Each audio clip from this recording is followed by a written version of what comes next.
friends, and welcome back to another episode.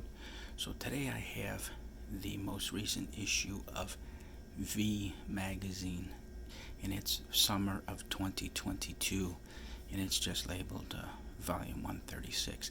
It's published 6 times per year. Okay, so I just wanted to show you the size format. It's kind of reminiscent of W Magazine, where a standard this Harper's Bazaar is 9 inches by 11, and this is 10 by 13 in this direction. Okay, so we have that.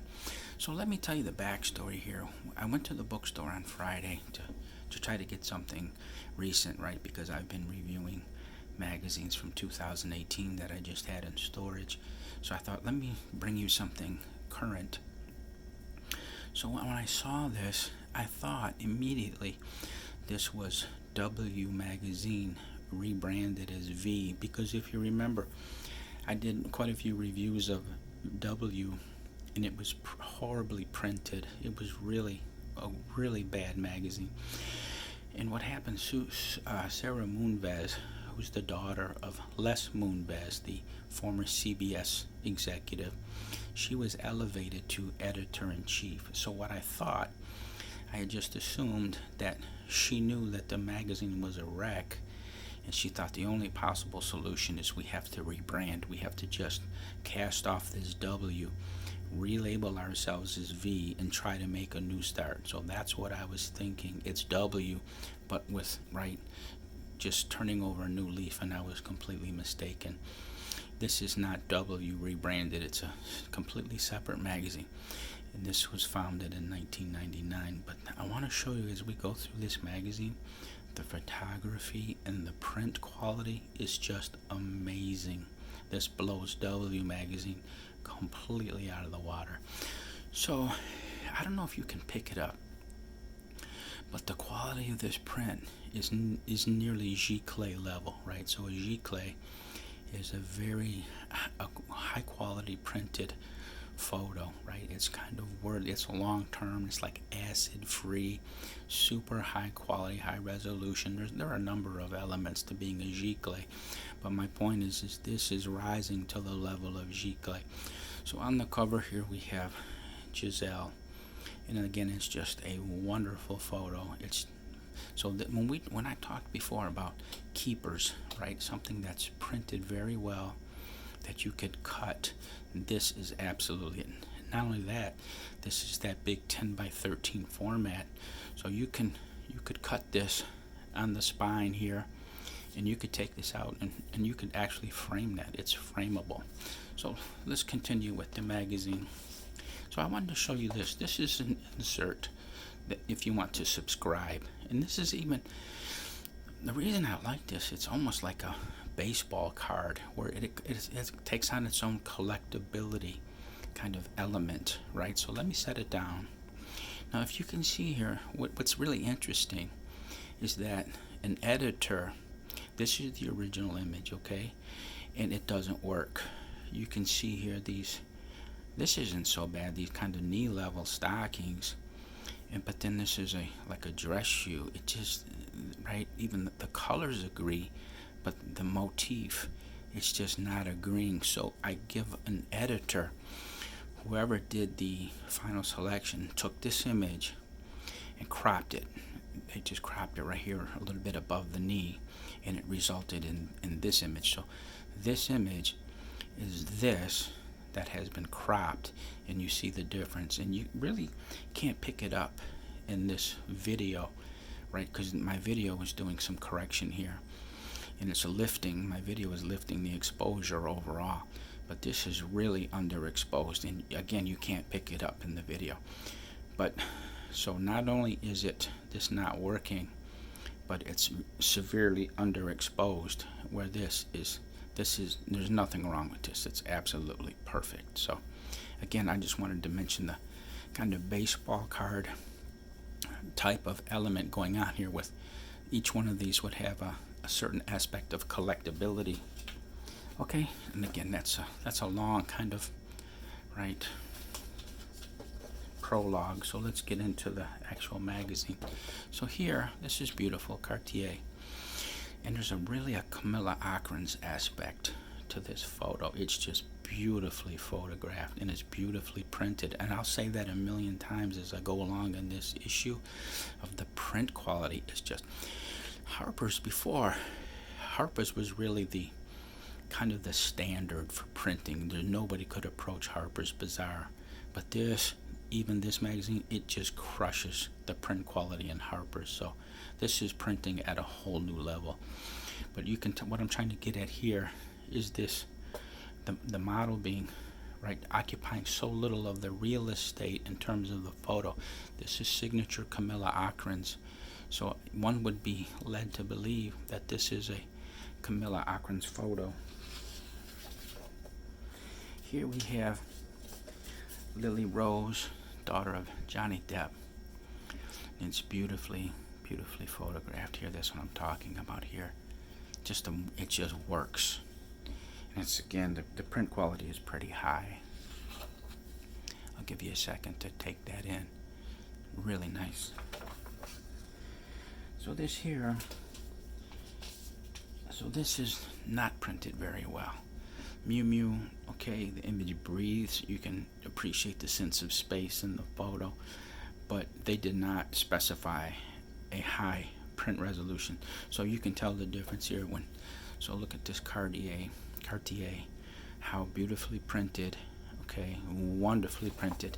And this is, it kind of doesn't agree with the theme of the magazine.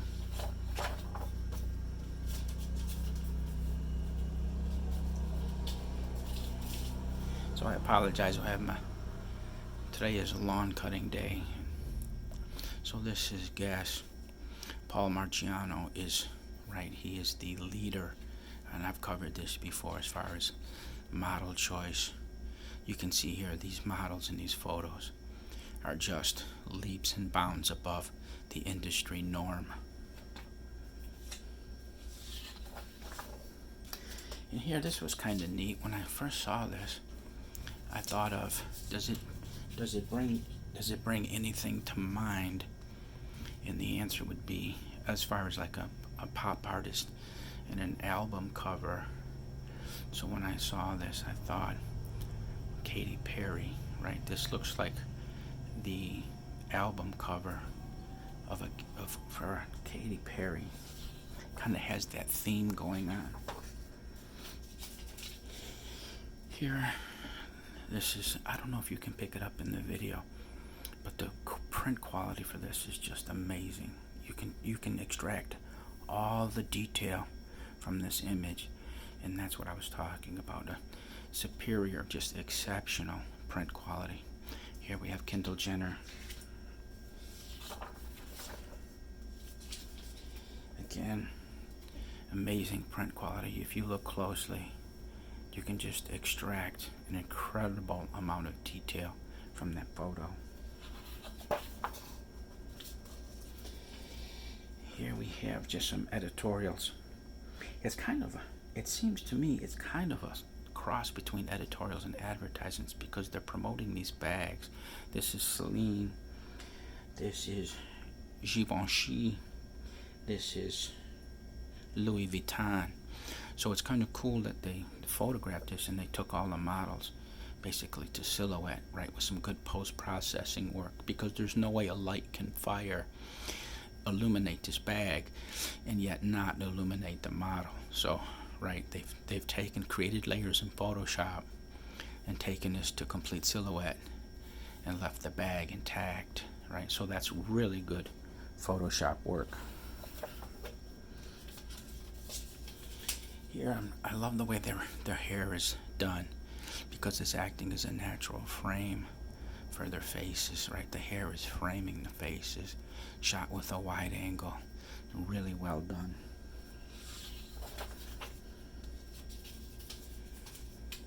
Okay, a couple nice photos. Doesn't really require a lot of analysis, just really well done. Here, this is a previous issue of V, and you can tell the extreme, how these jeans have been cut, right? Really cut in these large areas to expose the body, right? That's pretty hot. And again, what makes this really cool is that there is no nudity. There is zero nudity, but look how sexy these images are. Really well done. And I remember this one Giselle did. This was with Karl Lagerfeld some years ago, not too long ago, but I remember that issue she appeared in. And look at that. It looks like maybe Vienna, Austria, some Paris or something. It's really beautiful. Maybe during the 1700s. It's just awesome. Awesome photo. Nice. This is still Giselle. So these images coming up, and look at the print quality here, even in this letter G. It's just so clear. It's unbelievable. So here, Giselle. Nice. Couple really nice images. Right? That's really nice. Sexy. See, it's sexy, but it's not. It's not. Right. I would even say that's not NS. Oh, is it not safe for work? NSFW or whatever. I don't think this rises to that. I think this would, it's so tame, it would still be safe for work. Not advisable, but I don't think anybody would be fired over it. See, this is the same outfit on the cover. It's just not working. I don't know why they chose this calf length, right? If they're going to do anything, bring it right up high. Bring these hoes up high. That's the, right? And then this shoe choice is all wrong. But these are nice looking images. This is cool. Here, look at her muscle tone. You can tell she works out. Look at the definition in her calf.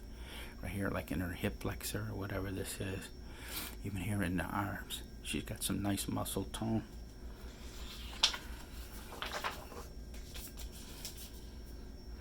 It's nice. Right, it really breathes. So, kind of, to see like a medium format. Again, we're getting back to these images that breathe.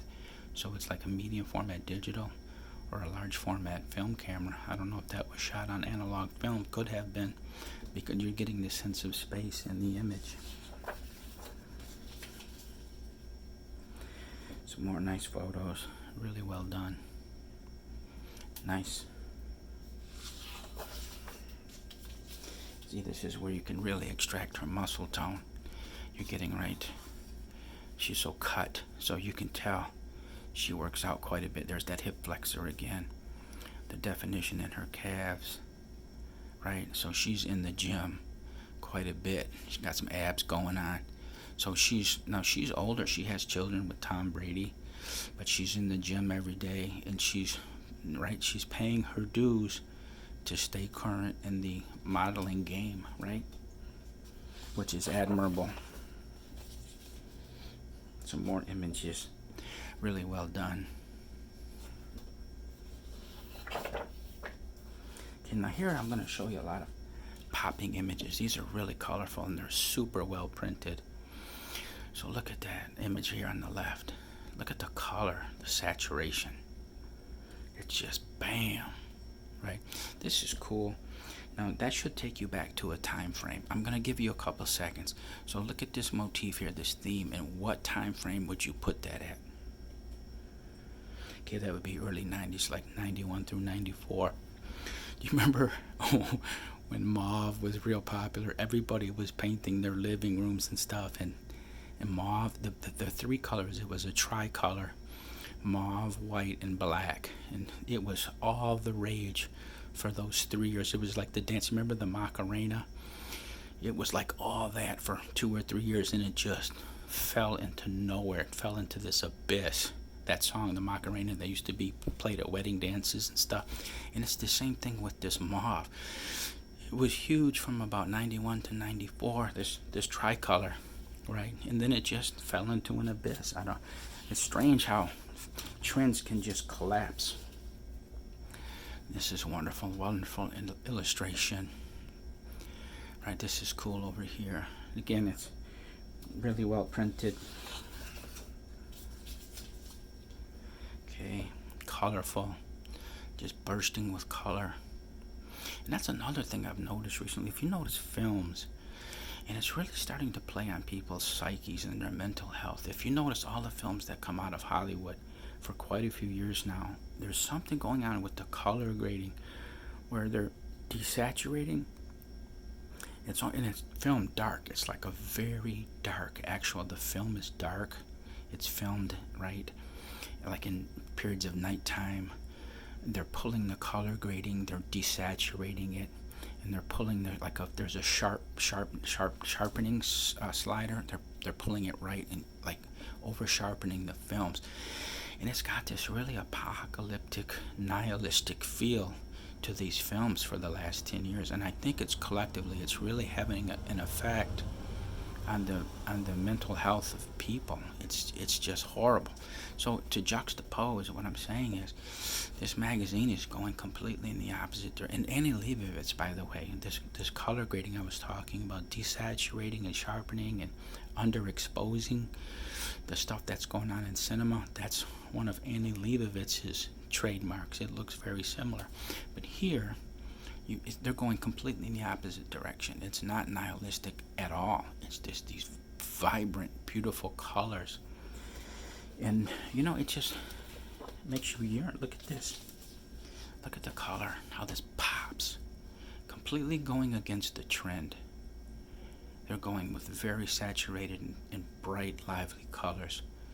Right, and it totally has a different feel on your mental health. Like, it has kind of an optimistic type of feel to it, right? Instead of a depressing, nihilistic feel. Okay, again, just beautiful print quality. I don't know if you can pick it up, but this is so beautifully printed. It's amazing. The expense that this magazine has gone through, right? Has paid to make these images so well printed. Beautiful. This again, we talked about shooting through a gel, so it looks a little bit as if this might have been shot through a gel. It's kind of got that feel over here. Look at this. It's just so well done, well printed. Cool. This is cool. You gotta wonder if that was photoshopped in there, or she really blew that heart-shaped ring. You gotta really wonder. I think it was photoshopped, but either way, it's just well done. Look at that image. Look at the print quality. That print quality is absolutely fantastic. Wow, that is so well printed. This could almost be a poster. Cut it out, and if you wanted to frame that, the print quality is that good.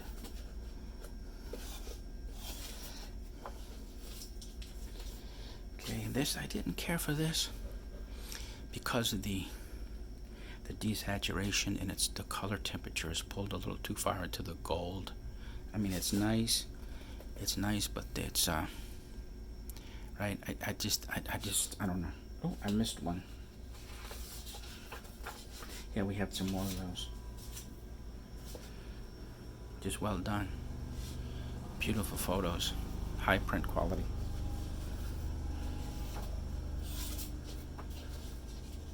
See here again, the color temperature has been tweaked too far into the gold, right? Kind of don't care for that color temperature.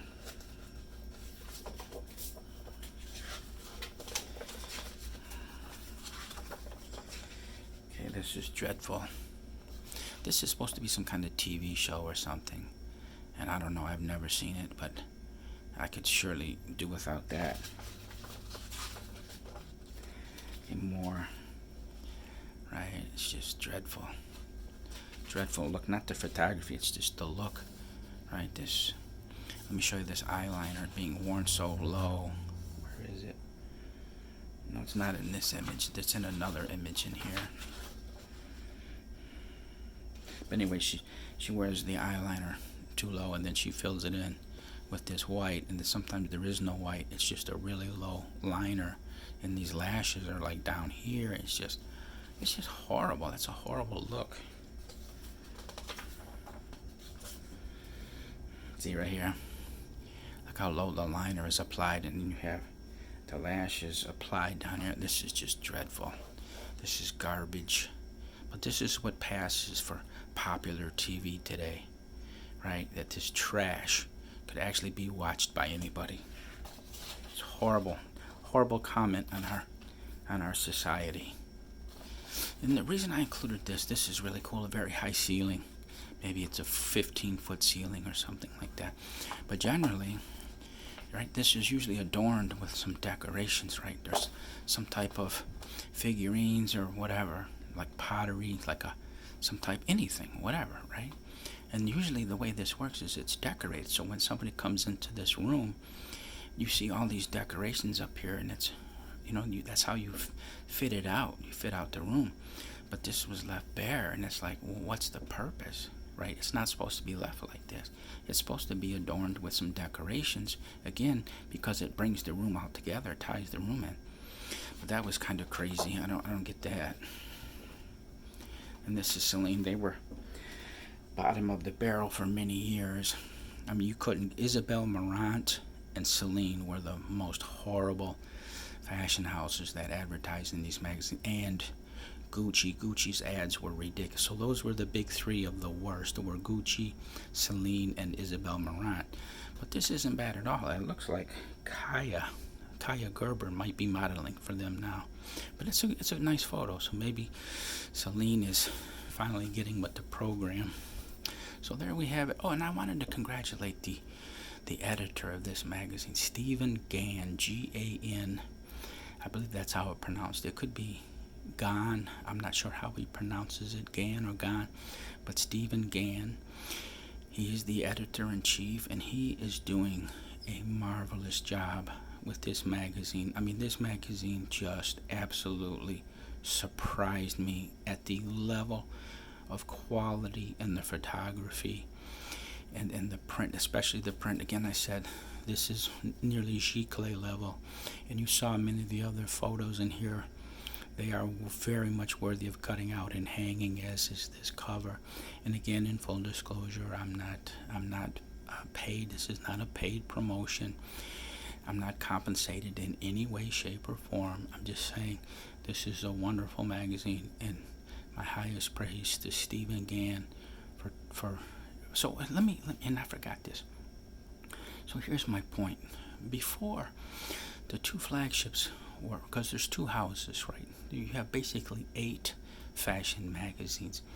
You have 4 that fall under Hearst magazines, and the flagship for Hearst is Harper's Bazaar, and there are 3 others. And on the other side is Condé Nast, and the flagship for Condé Nast is Vogue, and there are again 3 others under Condé Nast. So there are 8 magazines in total.